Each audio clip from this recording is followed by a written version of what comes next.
Olá, meus amados irmãos, minhas amadas irmãs, com alegria cumprimento a todos através de mais essa oportunidade de abrirmos a palavra de Deus e podermos estudar. Eu gostaria, antes dessas considerações, de convidá-los para uma prece. Santo Deus, muito obrigado pelo privilégio e pela honra de sermos chamados teus filhos. Perdoe nossos pecados e nossas faltas, Senhor, e capacita-nos, nos dando sabedoria, fortalecendo a nossa fé, fazendo-nos então compreender a Tua palavra e principalmente o exercício da mesma em nossas vidas. Capacita-nos ao cumprimento de nossas missões, que possamos pela Tua graça cumprir com a vontade que Tu requer de nós. Suplicamos essas bênçãos agradecidos em nome de Jesus. Amém, Senhor. Como lidar com a solidão? Uma lição muito delicada e, por que não dizer, também uma lição maravilhosa. Evidentemente que essa capacidade,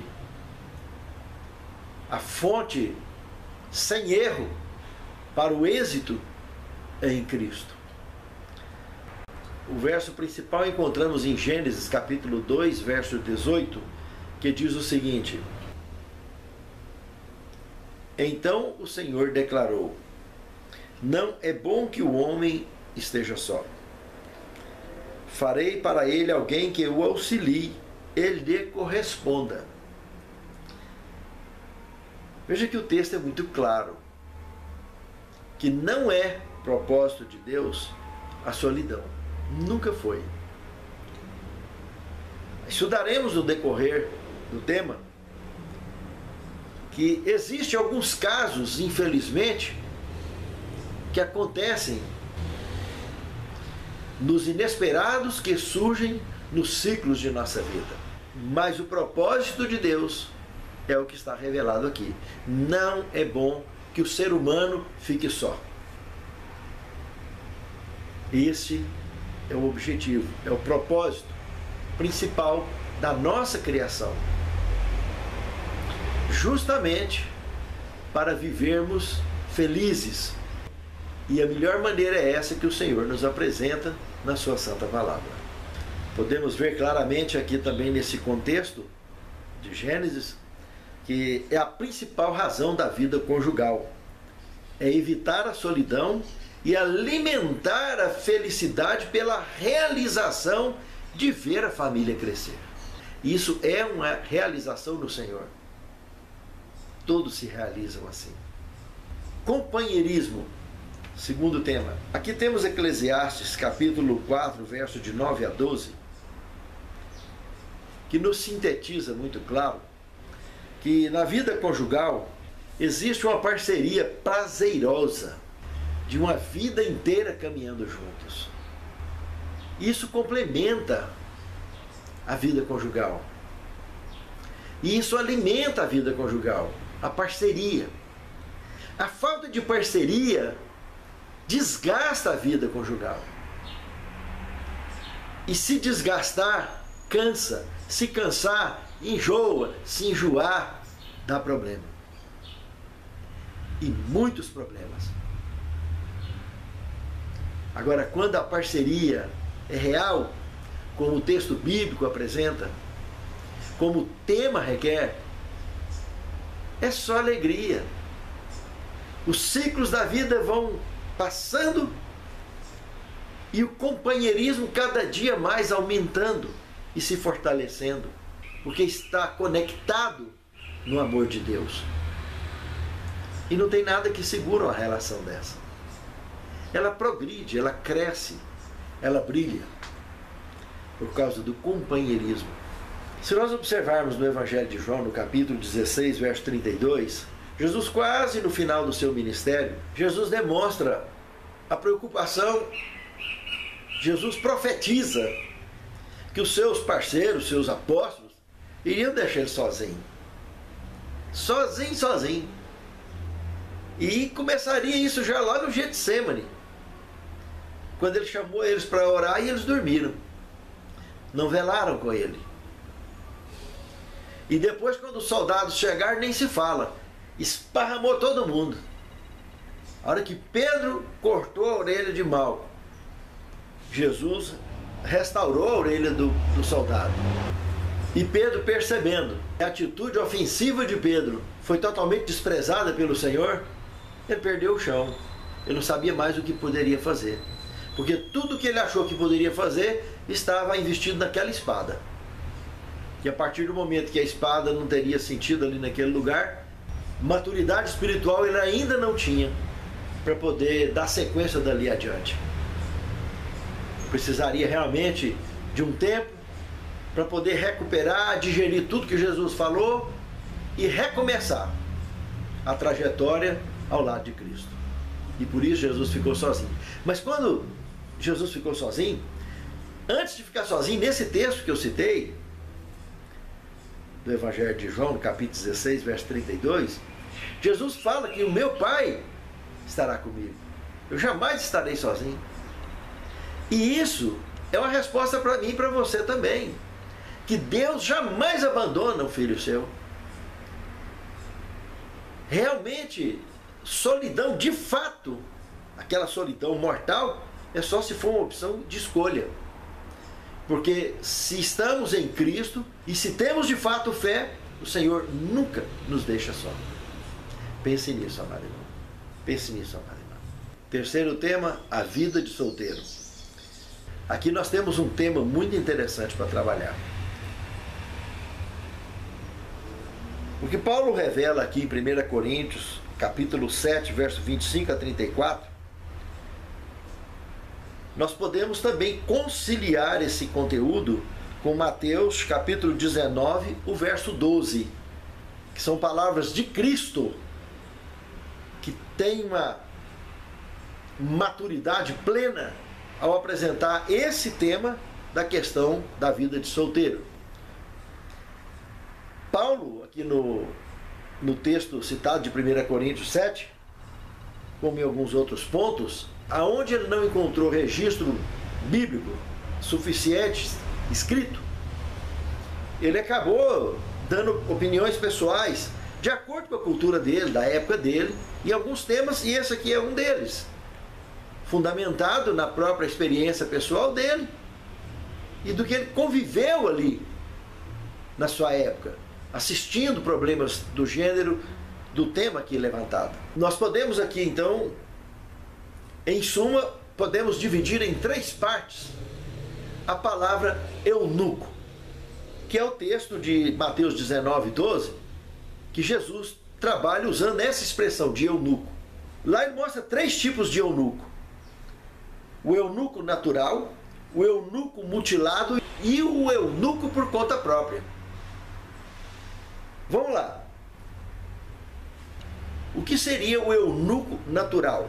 Jesus está apontando esse aqui exatamente para o beato nativo, aquele que nasceu para ser solteiro, que não tem a menor necessidade, não sente necessidade de se casar, de ter uma companheira ou de ter um companheiro. Isso quando é natural. Jesus falou que tem pessoas assim. E alguns casos na Bíblia são levantados de eunucos naturais que não sentiam necessidade de ter uma companheira ou um companheiro. O segundo tipo de eunuco apresentado no texto bíblico pelo próprio Jesus é o eunuco mutilado. Esse é aquele que os homens fizeram eunucos. Foram crianças do sexo masculino que foram castradas já na infância para poder cuidar de filhos, de filhos da nobreza na antiguidade, nos antigos impérios dos tempos bíblicos. Isso aconteceu até muitos anos depois dos tempos bíblicos. E, infelizmente, era um eunuco também. Não tinha como o indivíduo desse normalmente casar e desempenhar as funções de um homem normal. E o eunuco voluntário que é o terceiro tipo de eunuco, o solteiro voluntário.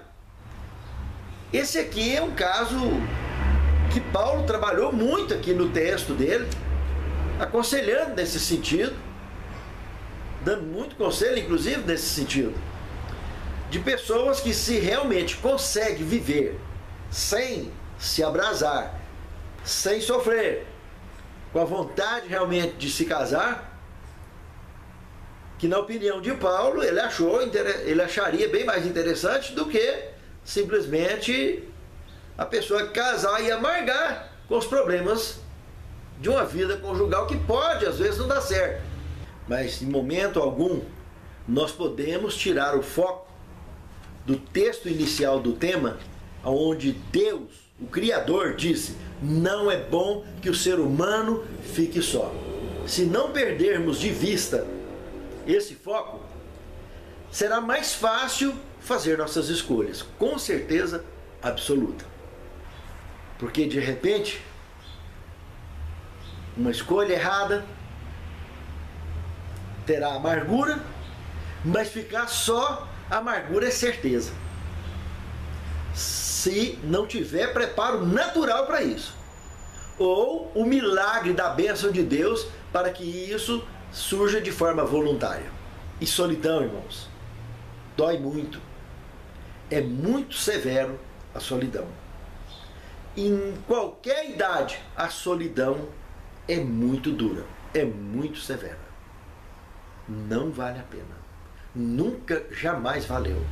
É certo que é melhor sozinho do que mal acompanhado. Mas se Deus deu inteligência para nós, para que escolher mal? Por que não exercer a inteligência que Ele nos deu na hora de fazer as escolhas? Por que ser imaturo na hora de fazer a escolha? Aí que é graça, né? Então tem que exercer. Deus nos deu inteligência. E a inteligência é para ser usada, é para ser lapidada. Quanto mais a gente lapida ela, mais ela brilha. E isso é na infância, na juventude, na idade adulta e também na terceira idade. Pense nisso, amado irmão. Pense nisso, amado irmão. Quarto tema. Quando um casamento acaba? Eu achei ousado da parte do autor levantar um tema desse aqui, mas de extrema importância, porque não adianta tapar sol com a peneira. Isso aqui é uma praga e já vem há anos se arrastando, e quando a gente dá as costas para um problema, ele piora. Quando a gente bate de frente e resolve, é bem mais fácil, que a vida continua. Nós vimos lá no texto de abertura que evitar a solidão é justamente o maior propósito do matrimônio. Porque o casal, em todos os momentos felizes e tristes, eles estarão juntos, e serão companheiros, e serão parceiros, e serão felizes. Agora, a partir do momento que esse princípio quebrou, não tem mais propósito de felicidade mútua, acabou a estrutura.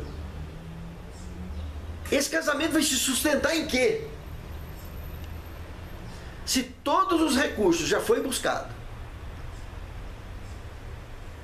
de joelho no chão, de diálogo, de conversa, de tudo foi tentado e não achou solução, qual é o sentido que tem matrimonial, conjugal, protelar essa relação de desgastes e confrontos conjugais? É justamente aí que a tradição religiosa, às vezes, fica impregnada nos hábitos e costumes de muitos, e as pessoas preferem dar as costas para esses problemas, porque por enquanto não está ainda pimenta queimando nos seus olhos, desses que viram as costas, e aí deixa a bola de neve crescer, não quer resolver o problema. De cara, um único fator que pode-se dizer religioso no matrimônio, é justamente o propósito dele. Porque Deus criou o matrimônio para que o homem, o ser humano, não fique só. Mas se estiver junto, casado, mas está pior do que sozinho, está vivendo solidão em vida conjugal, cada um isolado para um canto, que casamento é esse? Qual é o sentido desse matrimônio? Brigas, confrontos, explosões, desgastes, que lamentavelmente a curto prazo estará mergulhando em tremendos embaraços e até mesmo tragédias, crimes passionais e coisa do gênero, justamente porque não souberam reconhecer que aquela relação já tinha acabado. Há quanto tempo, quem sabe? Como eu disse, evitar a solidão, andar todos os momentos juntos, companheirismo, amor mútuo, jamais o confronto conjugal, porque esse traz desde pequenos estragos emocionais até terríveis tragédias. Isso sem falar que tipo de filho que nós vamos estar desenvolvendo dentro de casa. Como crescerão as crianças de um lar desestruturado, onde os pais deixam de ser referência, ou passa a ser uma referência negativa e desastrosa para a vida emocional daqueles filhos. E ali pode, quem sabe, nascer os futuros problemas da próxima sociedade, da próxima geração, porque foram vítimas das tragédias familiares. Então, é aí que nós vamos para Malaquias capítulo 2, verso 16, aonde apresenta que Deus detesta o divórcio. Mas o próprio Deus, em Deuteronômio capítulo 24, verso de 1 a 4, quando Malaquias escreveu isso aqui, que é uma verdade absoluta, já tinha muitos e muitos anos atrás, que ele tinha orientado Moisés sobre o divórcio, que é um mal necessário em muitos casos, que não tem outro jeito. Como Cristo mesmo comentou mais tarde, pela dureza dos corações do ser humano. Por tanto assistir problemas desse gênero na igreja, para todo lado, e assistir experiências tão delicadas sobre isso, é que eu tomei a decisão um dia de fazer mestrado em teologia. E a minha tese em teologia foi exatamente esse assunto. Um trio polêmico, mas biblicamente claro: casamento, divórcio e celibato. Aqueles que quiserem acessar a essa tese, ter ela para estudo, é só entrar aí no meu e-mail, professorrafaeldiniscaetano@gmail.com, ou entrar em contato no 62 98133 6615. Eu posso enviar o link pelo WhatsApp. E aqueles que tiverem facilidade de acessar o Google Drive do professor Rafael Diniz Caetano@gmail.com, aí no meu canal, já vai entrar direto na tese também. Terá facilidade de acessar a tese, o conteúdo. O conteúdo desse trabalho visa mostrar, como eu disse anteriormente, o único propósito religioso que tem no matrimônio é a questão do propósito, para que o ser humano não fique só.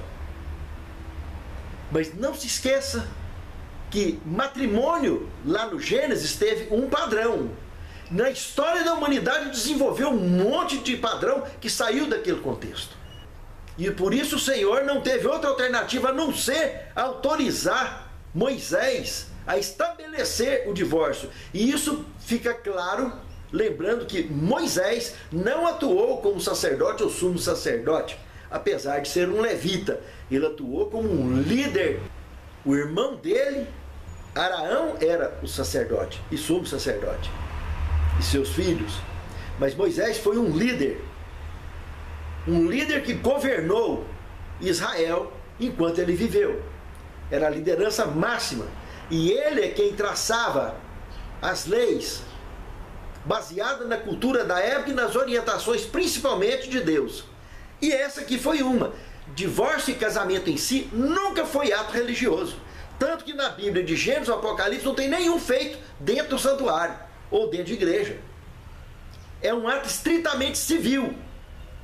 Como Moisés era um líder civil, ele atuou como tal, legislando esse caso também diante de Israel. Tanto o casamento quanto o divórcio são atos civis, não são atos religiosos. O primeiro casamento feito dentro de igreja foi em 1550, Carlos V da Inglaterra, já nos dias da Igreja Católica. Foi dentro da Igreja Católica. De lá para cá foi virando tradição. E hoje está aí em todas as religiões, tudo tem esse negócio de casamento, véu e grinalda, etc. E as coisas assim que... delicado, né? Então deixa quieto.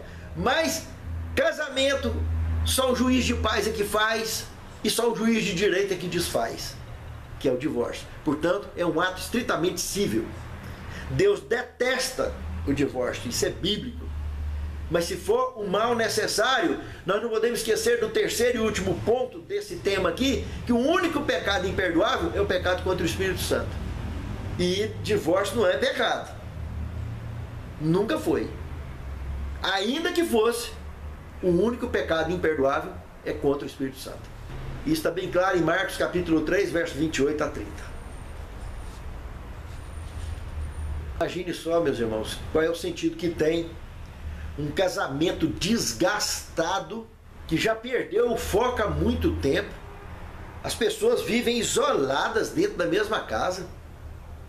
Marido para um lado, mulher para o outro, filho para um lado. Tá só o bagaço, só o pó do traque. E discussão, briga, encrenca cada dia maior. Pode até ficar muito tempo sem encrencar, mas o dia que encrenca, cai o telhado. Cai a casa toda.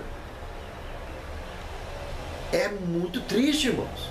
É igual a experiência que eu citei outro dia. Você está quietinho em casa lá no fim de semana e o seu vizinho começa a brigar com a mulher em confusão e vira aquele negócio. Tem que chamar até a polícia para poder dar conta de acudir. Porque se entrar lá dentro, apanha junto. Que coisa horrível. Casamento. O propósito é evitar a solidão, evitar a tristeza, é evitar viver uma vida de lobo solitário, que foi jogado fora da matilha e tem que se virar no mundo sozinho. Irmãos, é muito gostoso uma vida a dois, mas de forma prazerosa, de companheirismo, de amor, de cumplicidade, onde as crianças crescem tendo a referência bonita de amor, de unidade, de respeito, de consagração e fé. Isso é muito gostoso. Mas quando isso perde o foco, essa relação perde o foco, independente de ter ou não ter filhos, tem que ser avaliado o que é menos ruim. Apesar de ser horrível, mas precisa ter maturidade para fazer essa conta, essa contabilidade. O que é menos ruim? Continuar ou realmente passar a régua? E recomeçar cada um para um lado? É doído. Mas a verdade é dura, mas só machuca na hora. Ficar tapando o sol com a peneira todo dia, mesmo assunto, meses, anos se passam até o pior acontecer e não ter mais volta. Porque se já escolheu errado lá atrás, agora tem que fazer uma escolha certa. Tomar uma decisão exata para poder cada um ter a chance de, pelo menos, recomeçar e desenvolver uma nova experiência. E isso vai ser importante, inclusive, para os filhos, quando esse propósito, essa maturidade é focada dessa maneira. Agora, quando a imaturidade é tão absoluta, que aí um começa a falar mal do outro para os filhos, aí prolonga o desgaste. Aí é só o tempo, né, que cura até queijo, é que vai mostrar realmente quem estava certo, quem está errado, apesar que isso não interessa mais. Todo mundo, a hora que amadurecer, seja o casal, seja os filhos, vai cair a ficha. Mas e aí? O que adiantou? ter caído a ficha, depois de ter desenvolvido tanto desgaste e aumentado tanto desgaste, simplesmente por falta de maturidade, ou por fanatismo, ou por tradicionalismo, porque nós devemos servir a Deus em espírito e em verdade, e não por tradições humanas que acabam inventando um tanto de regrinha, de baboseira, que só traz desgaste para dentro de casa. Depois, na hora de estar lá no quarto sozinho, quem é que vai estar lá contigo? Na hora de chorar as pitangas para os cantinhos, porque vai fazer o que os outros querem que faz e não aquilo que deve ser feito. Porque o propósito do casamento é para isso. Não é bom que o ser humano fique só. Se isso perder o foco, o que é que está acontecendo? Para que uma relação dessa? Passamos a maior parte da nossa vida do lado de um cônjuge. Deveria ser assim. Mas para ser feliz, para ter cumplicidade, para ter parceria, para compartilhar amor, compartilhar fé, experiências, caminhadas juntos. Mas se isso sumiu, perdeu, cada um está num rumo debaixo do mesmo telhado e só encrenca, só confronto. Amizade não precisa de ficar dormindo na mesma cama. É muito duro o tal de matrimônio desgastante, porque essa é a maior causa das violências domésticas. São casamentos desajustados dentro de casa. E o feminicídio, que parece que virou moda, né, no mundo inteiro, também é vítima desse mesmo tipo de problema. E isso só vai diminuir a partir do momento que houver maturidade religiosa. Porque falta de maturidade religiosa é ignorar esses fatos bíblicos e os fatos reais do que acontece lá fora na casa de todos os cristãos. Depois não vai saber por que a violência está se estendendo tanto na sociedade e no mundo afora. Mas se for observar, for passar a régua, vai ver que são lares desestruturados que fabricaram psicopatas como esses que entraram em Suzano e atirou na criançada, matando aquele tanto de menino, como outras tragédias que já aconteceu no passado aqui no Brasil e acontecem em tudo quanto é parte do mundo, principalmente nos Estados Unidos. Como tem acontecido isso? Mas vai olhar se lá atrás o problema não está exatamente no lar desestruturado, vida conjugal desestruturada, crianças sem referência de amor e de fé. Pense nisso, amado irmão. Pense nisso, amado irmão. Quinto tema, morte e solidão. Irmãos, aqui nós temos duas coisas distintas. É o primeiro ponto a se destacar aqui. Morte é uma coisa e solidão outra coisa. E o segundo ponto levantado aqui é que ambas as situações existem escolhas que nos levam a evitá-las. É verdade que há situações inevitáveis, mas na maioria, tanto a morte quanto a solidão, existem escolhas que nos levam a evitá-las. Com relação à morte, fumo, álcool e droga, vou citar só 3 exemplos. Tem muitos outros. Hábitos errados de vida, alimentação torta, consumo de alimentação transgênica, etc. Uso de refrigerantes e muitos outros. Mas álcool, fumo e droga, esses 3 especificamente, é considerado por estatísticas mundiais como as maiores causas de mortes evitáveis do planeta Terra. Viu o que eu acabei de dizer? E a solidão, pode-se dizer o mesmo. Porque uma grande parte dos transtornos emocionais desenvolvidos, doenças mentais desenvolvidas por transtornos emocionais severos, lá atrás está a depressão. E por que a depressão? vai mergulhando lá para trás. Se não vai mergulhar nos problemas de escolhas erradas e de uma vida solitária. O desejo de ter uma vida diferente ou de ser diferente do que é. Pense nisso, amado irmão. Pense nisso, amado irmão. Por isso é muito importante a comunhão com Deus, porque se aqui tem coisas que podemos evitar, facilita bastante a vida.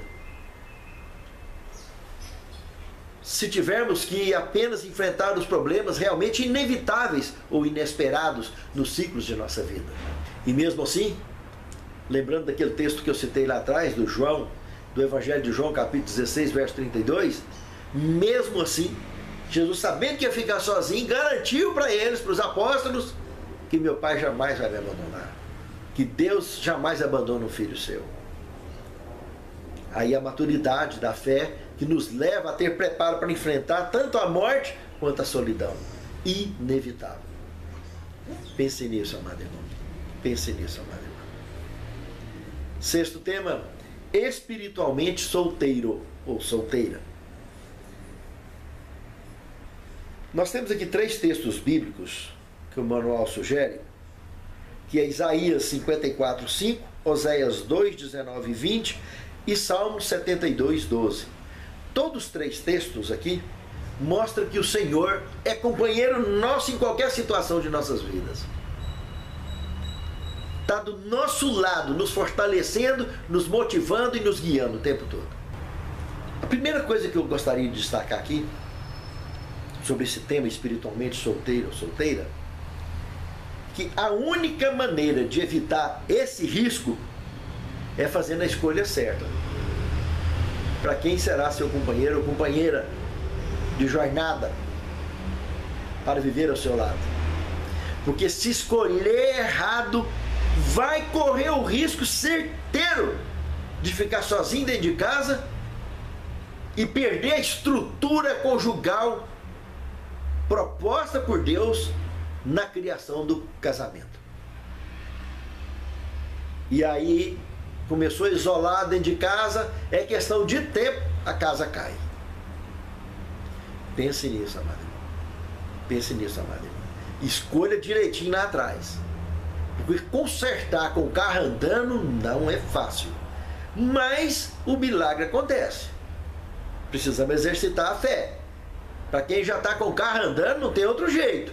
É bater de joelho, fazer uma autoanálise, ver aonde nós podemos investir, onde podemos melhorar, onde devemos sacrificar e tentar de tudo para corrigir, para ajustar, para que seja evitado o desgaste a ponto da casa cair. E aí depois não tem mais jeito. Para evitar essa solteirice espiritual dentro de casa. Porque se ficar solteiro espiritualmente dentro de casa, já era. É questão de tempo, a casa cai. O terceiro ponto que eu levanto aqui é que essa solteirice espiritual dentro da igreja é contagiosa. Isso pode contaminar a família inteira a ficar solteiro dentro da igreja. Quantos e quantos filhos e pais e filhos não são parceiros, não são amigos, são isolados dentro de casa e dentro da igreja. Vive cada um seu mundo diferente. Não se entendem. Pior do que estar sozinho, numa espiritualidade solteira, doentia, é ter a família toda contaminada do mesmo jeito. E o que poderá resultar disso? Qual é o sentido disso? Qual é o propósito de família? Qual é o propósito de salvação? Qual é o propósito de religião? Qual é o propósito de salvação para essas pessoas? Se no ninho deles, o ninho do passarinho está cheio de piolho, está cheio de formiga, quem vai ter sossego dentro dessa casa? Não vai ter sossego dentro de casa, não vai ter sossego na igreja, não vai ter sossego na sociedade, no trabalho, em lugar nenhum. Serão pessoas infelizes. E é só Jesus da causa. Só o milagre para poder consertar. Esse carro andando tem que pegar com Deus. Jejum e oração e muita fé. E pegar firme. Mas com o Senhor na causa, encontraremos a solução e poderá, ainda que as decisões sejam doídas, poderá minimizar o sofrimento. E quem sabe o milagre alcançar os membros dessa família e ela poder progredir pelo menos dali para frente. Pense nisso, amado irmão. Pense nisso, amado irmão. A verdade é dura, mas só machuca na hora. A mentira fere todos os dias e continua protelando o sofrimento. Deus é amor e fomos criados à sua imagem e semelhança e precisamos da mesma forma nos inspirarmos em 1 Coríntios capítulo 13 para vivermos o amor no seu verdadeiro sentido, inspirado nesse amor ágape, para que o nosso amor humano, que é vinculado somente em permutas, se nos ama, amaremos. Se nos odeia, odiaremos. Infelizmente, o amor humano, mortal, é vinculado nesses tipos de permutas. O amor divino não. Ele é absoluto, maduro, e nos dá, e nos condiciona, nos fortalece, nos habilita a suportar e vencer. Mas precisa de saber se o resultado está sendo de fato esse. Porque do contrário, é melhor nos tornarmos uma nova criatura e vida nova do que essa velha criatura se tornar um problema sem volta. Pense nisso, amado irmão. Pense nisso, amado irmão. 7º tema: vale a pena ser luz do mundo. Tem um texto de Obreiros Evangélicos, página 52, que faz um comentário sobre a vida de Enoque, que diz o seguinte: em meio de uma vida de ativo labor, Enoque mantinha firmemente sua comunhão com Deus. Quanto maiores e mais prementes eram seus labores, mais constantes e fervorosas eram suas orações. Comungando assim com Deus, Enoque chegou a refletir mais e mais a imagem divina. Seu semblante irradiava santa luz, a mesma que brilhava no rosto de Jesus Cristo. Ao sair dessa divina comunhão, os próprios ímpios contemplavam com respeito o cunho celestial estampado em sua fisionomia. Quando Jesus diz que nós somos a luz do mundo, foi exatamente isso que ele estava dizendo. Que no nosso olhar tem um brilho natural, que as pessoas nos identificarão como filhos de Deus, como filhos da luz. Mas se no nosso olhar não tiver esse brilho, pelo contrário, estiver apagado, as pessoas, infelizmente, nos identificarão como pessoas comuns, filhos das trevas. E Jesus foi claro: se no teu olho tiver luz, todo o seu corpo será luz. Se no teu olho tiver trevas, todo o seu corpo será trevas. Enoque viveu tanto essa experiência de luz, ele foi convidado por Deus a voltar a fazer parte da raça pura. Deixou de ser membro de uma raça caída, de uma raça eleita. Ele já tinha vivido uma conversão genuína há muito tempo e voltou a fazer parte da raça pura.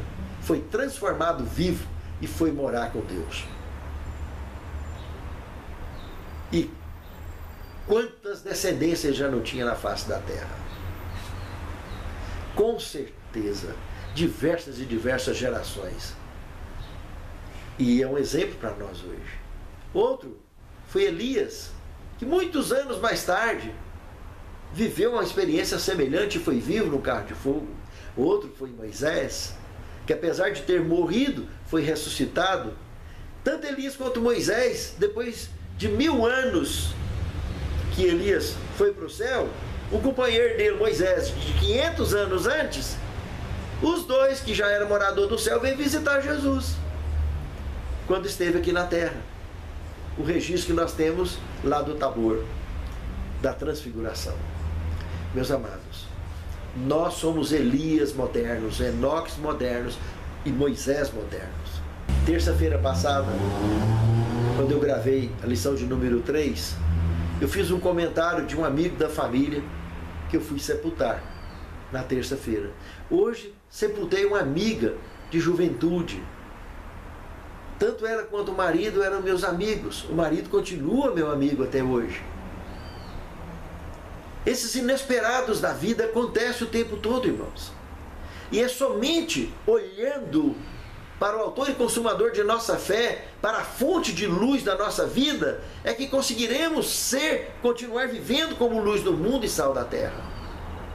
E conseguiremos nos identificarmos como Elias dos nossos dias, Enoque dos nossos dias e Moisés dos nossos dias. Não é nada mais, nada menos que isso, do que ter brilho no olhar, por sermos pessoas felizes. Olhar apagado, deprimido, isso é doentio e precisa ser tratado. E muitas vezes o remédio é doído. Mas Deus quer todo mundo feliz. Ainda que precisemos nos tornarmos novas criaturas em toda a nossa vida. Todo dia, esse rebatismo diário é o que nos promove, de fato, sermos sempre luz do mundo e sal da terra. Santo Deus, fortaleça a nossa fé e nos capacita de fato, Senhor, a ter sabedoria para andar firmemente ao teu lado, tanto como indivíduos, como casais, como pais e filhos, como membros da tua igreja e como evangelistas na face da terra. Santifica-nos na tua palavra, porque a tua palavra é verdade. E que naquele grande dia, todos nós sejamos contados entre aqueles que marcharão para dentro dos portais da cidade santa. É o que te suplicamos, agradecidos, em nome de Jesus. Amém. Somos um pequeno povo muito feliz. Os sinais de sua volta estão. Eis os povos em tremenda inquietação. Eis a ciência a aumentar e a impiedade a se agravar.